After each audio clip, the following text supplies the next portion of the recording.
Good morning, everyone. Imagine a world unseen, where images, figures, gods, and daimonic forces pulse beneath the veneer of our routines. We live within a psyche peopled by 12 archetypes, each a living shape, an invisible crystal that structures our perceptions, our loves, our sufferings. Tonight, let us descend together into that world where the eternal youth and the old alchemist, the lover and the warrior, speak to us in the language of soul. Imagine a world where the soul doesn't speak through logic, nor declare itself through explanation or clinical narrative. Instead, it breathes in images, in patterns, in ancient figures that shimmer behind the moments of our lives. These are not ideas we have, they are ideas that have us. The forms we call archetypes are not costumes to wear or roles to perform. They are the very architecture of psychic life, deep metaphorical structures shaping how we see, feel, love, suffer, and dream. Too often we think in categories, in diagnosis and order, seeking to understand ourselves in the language of science or moral structure. But soul is not orderly, it is poetic. It thrives in ambiguity, contradiction, and multiplicity. And in this depth, archetypes are not mere labels or psychological furniture. They are root metaphors, patterns of imagining that govern how the psyche moves and rests, how it hungers and heals. To live archetypally is to see not just with the eye, but with the soul's gaze. A woman caring for a child is not merely a caregiver, but an embodiment of the eternal mother, a gesture drawn from the mythic well. A man fighting injustice might channel the hero, but not the flat, comic book hero our culture sells. Rather, an ancient diamond within him strains toward a purpose bigger than ego. These figures, these root metaphors, color our emotions, our values, and even our symptoms. They are invisible forms that shape how we suffer. A person in depression may be overtaken not by pathology, but by the presence of the crone, the wise old woman demanding withdrawal and inwardness. To pathologize such experiences without hearing the archetypal presence is to rob the moment of its depth and imaginative value. For every psychological disturbance, every aching, anxious moment may be the soul attempting to speak in image, in gesture, in symbolic form. What we call the I is no singular identity, no monolithic self. The soul is polytheistic. Many gods dwell within. To see archetypally is to allow each to speak in their voice, to grant them the dignity of form. You are not just a person, you are a theater of presences. The king and the jester, the warrior and the mystic, all cohabitate in the psychic space. They are not yours to control. They move through you, act upon you, and in doing so, offer your life its peculiar intensity. But beware the modern temptation to reduce these presences to personality types or content for self-help glossaries. An archetype is not a checklist. It is a mythic intensity, a psychic reality that resists simplification. It is not meant to be mastered, but encountered, and it changes form. The lover today may become the destroyer tomorrow. The seeker who longs for freedom may find himself caged by his own compulsive wandering. These are not flaws of character, but transformations within the myth. Root metaphors cannot be explained away. They must be experienced, imagined, and listened to, and most importantly, they must be seen in the world. Not just in dream or therapy room, but in the architecture of cities, in the posture of a friend, in the sorrow of an aging parent. To think archetypally is to return the world to its depth, its symbolic richness. It is a refusal to accept the flatness of things, the literalness that deadens wonder.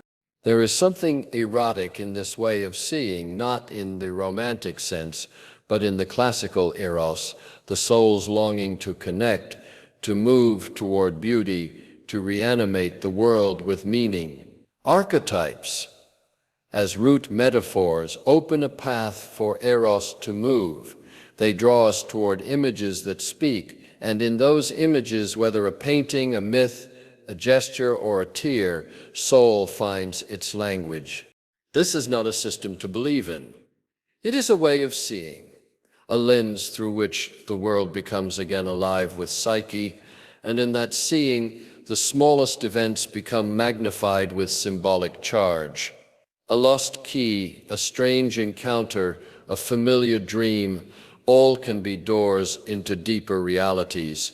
The archetype is not inside you as a thing, you are inside it as participant, as bearer, as dreamer, and in that moment you are no longer just you are imaginal, mythic, part of a deeper story, unfolding not toward a goal, but toward soul.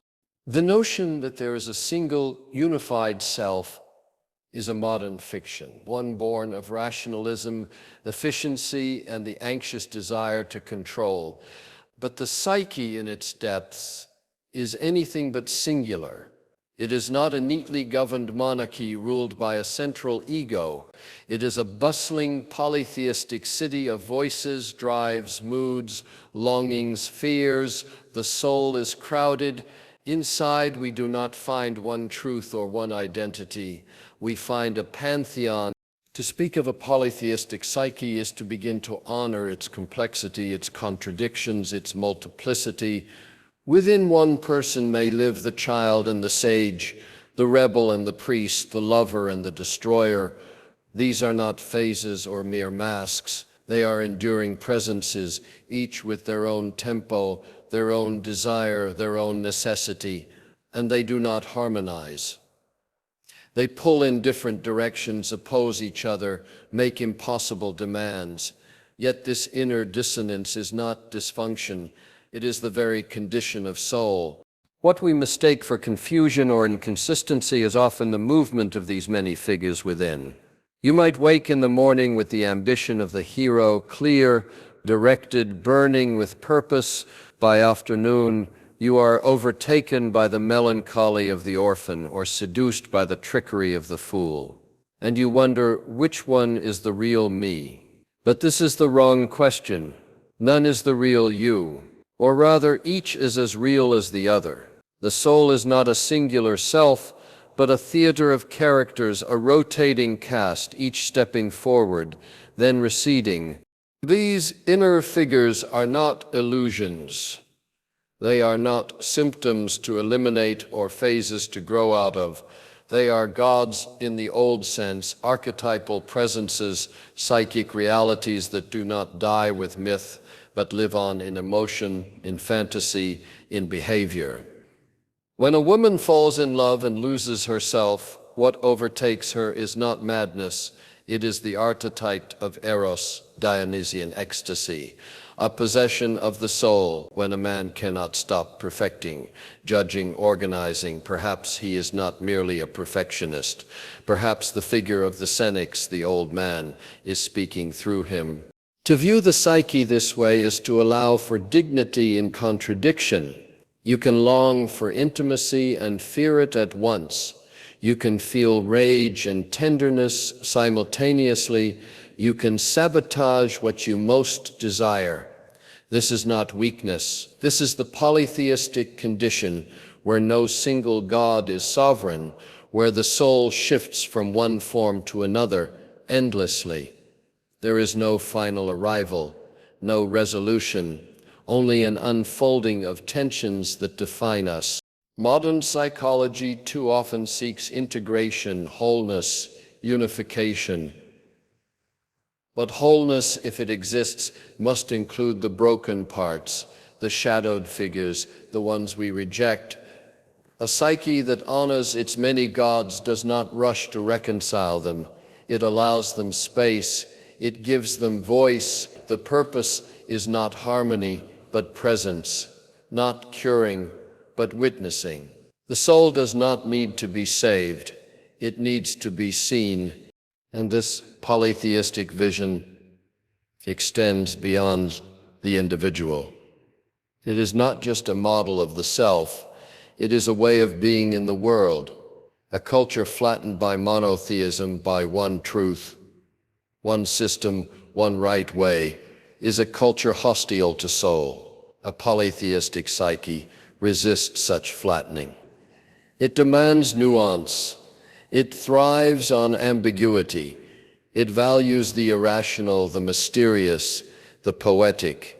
It sees complexity not as a problem, but as a source of richness. This way of seeing liberates us from the tyranny of having to be one thing. It frees us from the moralism that divides parts of ourselves into good and bad, acceptable and unacceptable. The gods within us are not moral figures. They simply are. Each brings its own necessity. Even the darker figures, the destroyer, the betrayer, the loner, have their place. They bring depth, shadow, consequence. Without them, the soul becomes too bright, too clean, too shallow. To live with a polytheistic psyche is to live in relationship with the figures within, with the stories that shape them, with the moods that carry their weight.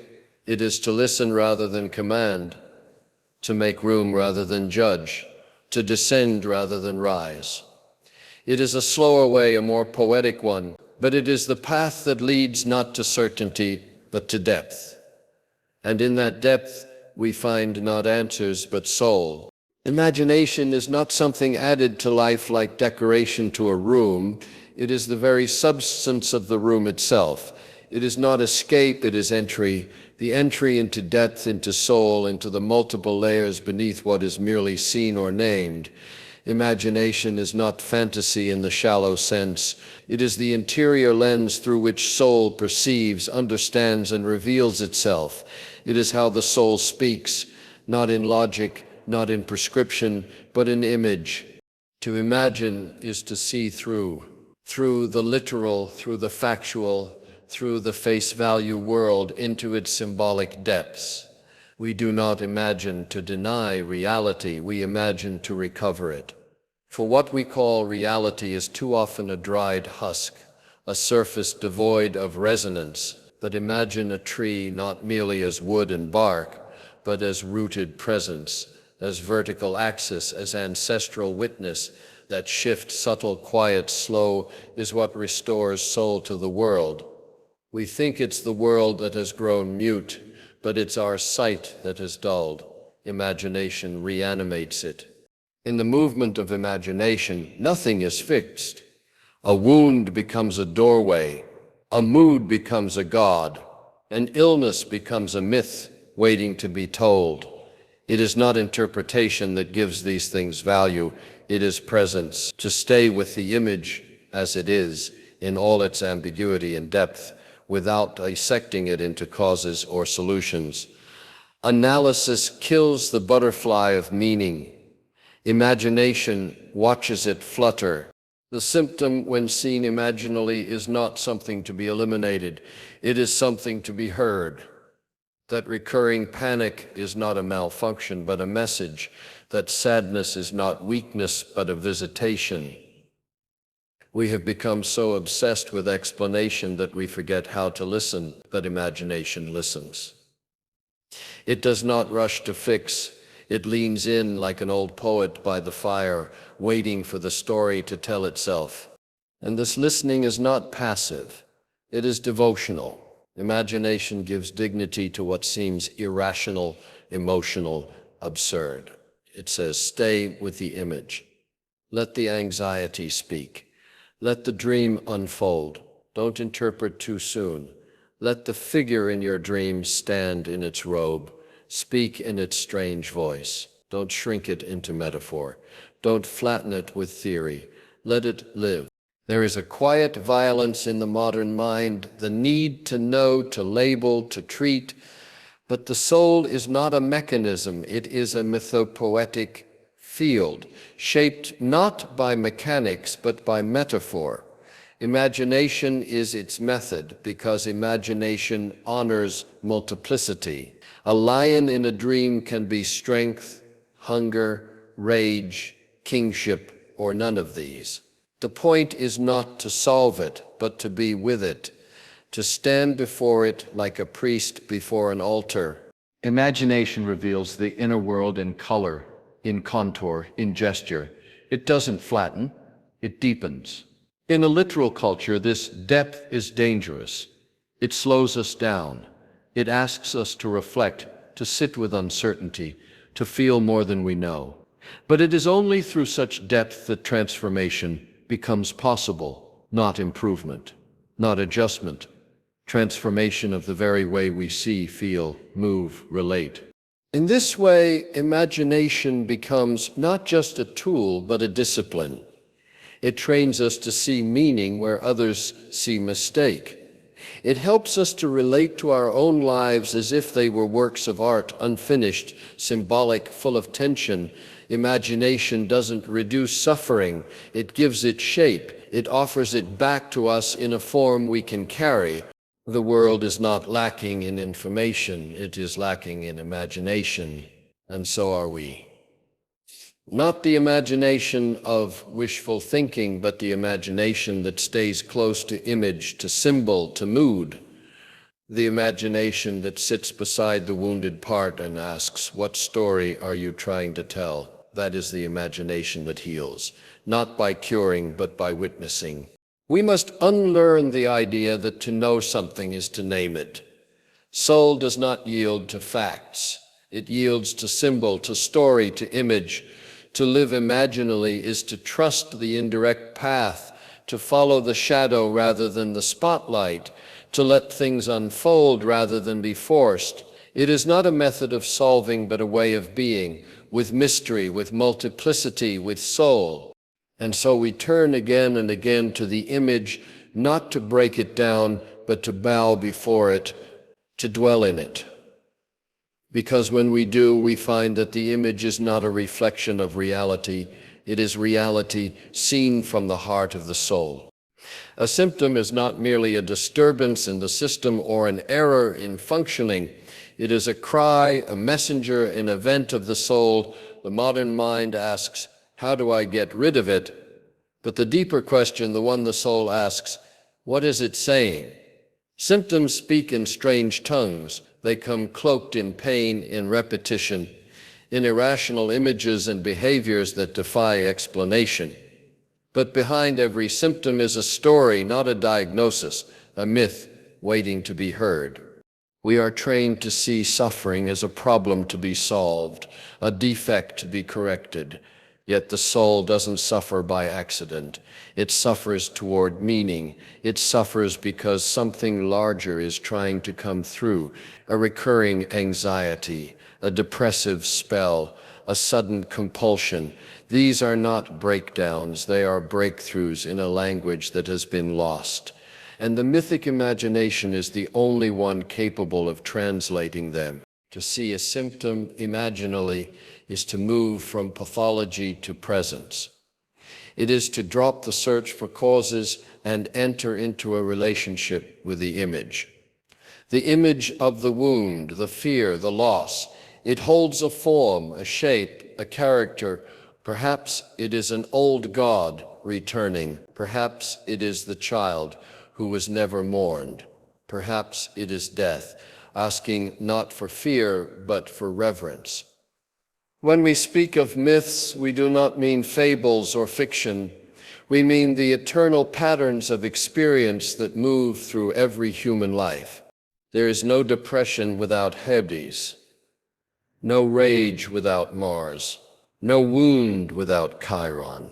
The Greeks gave names to these patterns, not to explain them, but to honor them. The naming gave form to the formless, allowed the symptom to step forward as a figure, a presence, a visitor. In this way, myths are not stories we tell.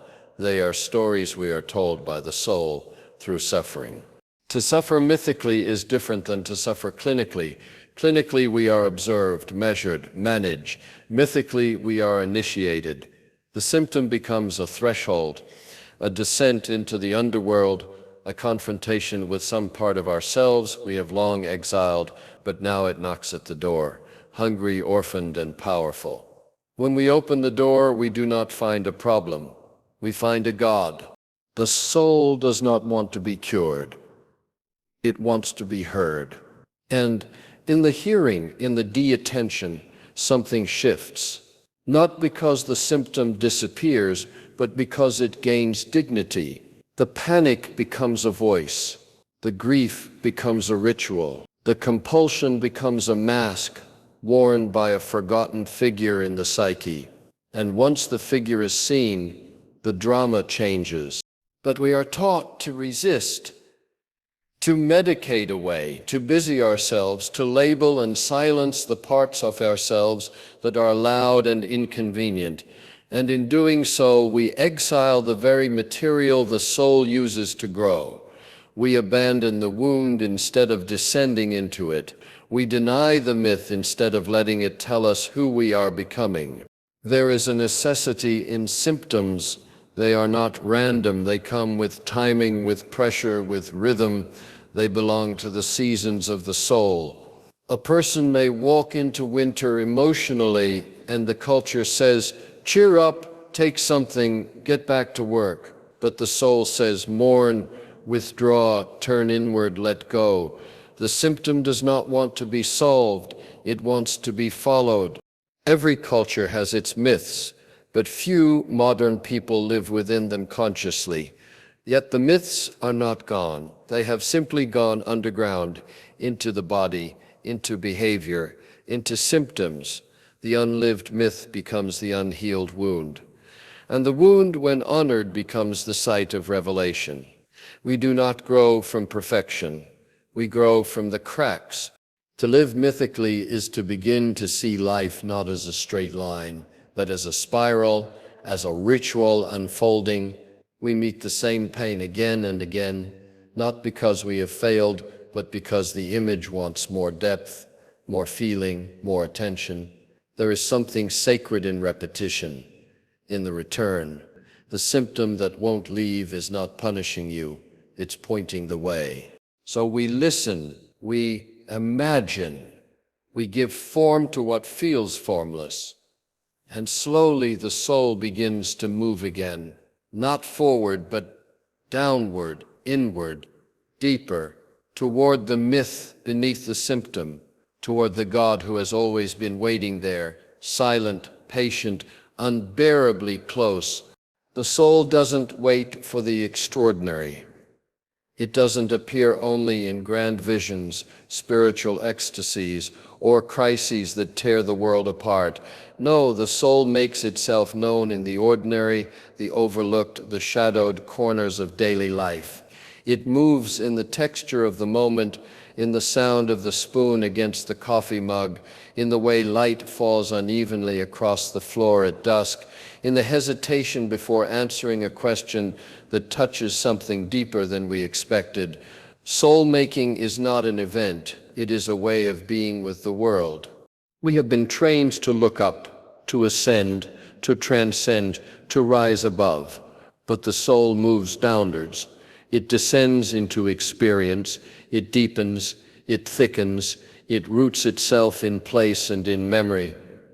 The everyday, when seen imaginally, is not dull or lifeless. It is saturated with symbol, with mood, with presence. The most mundane task, a drive to the grocery store, folding laundry, tending a garden, can become ritual if attended with soul, not because of what it achieves, but because of how it is done, how it is felt. There is no distinction, really, between the sacred and the profane. That is a division of modern consciousness, one that flattens and splits what was never meant to be divided. The sacred is not somewhere else. It is here in the face of the stranger on the street, in the old photograph that stirs longing, in the tear that rises for no obvious reason. These moments, often ignored, are the exact places where soul is at work. To make soul is to slow down enough to notice. It is to pause before categorizing, before naming, before explaining. It is to dwell in the image, in the feeling, in the texture of what is happening without rushing to manage it. a chipped teacup, an old shoe, a forgotten melody. They carry stories, and in those stories, a kind of weight, a kind of meaning that cannot be found in analysis. This is not nostalgia, it is reverence. Soul does not care for goals. It does not care whether something is efficient, practical, or even successful. It cares for depth. And the way to depth is often through difficulty, repetition, slowness. The tasks we resist, mopping a floor, writing a letter we don't want to write, sitting in silence when the world demands speed, are often the very activities that invite soul. Not because of what they produce, but because of what they reveal.